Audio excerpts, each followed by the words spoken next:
Number 1. To raise capital for their new company, Steve Jobs sold his Volkswagen and Steve Wozniak sold his scientific calculator for $500. For the first 30 years, Apple was called Apple Computer Inc. On January 9, 2007, it removed the word computer to reflect its expanding electronic department.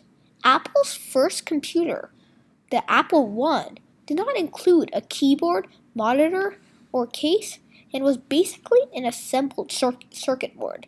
The Apple II was introduced on April 16, 1977, and has been widely credited with popularizing the home computer. Apple generated approximately $625 of revenue from the each 40 million iPhones sold in 2009. It generated $164 of revenue for each iPod sold, $1,279 for every Mac, and $665 for every iPad.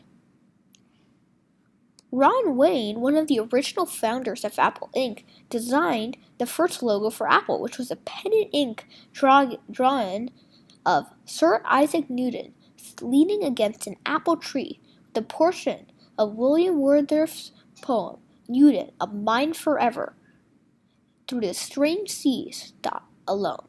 Jobs thought the logo was too cerebral, and a single apple was chosen with a bite to prevent it from looking like a cherry tomato.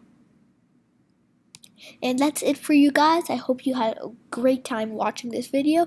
Thank you and bye.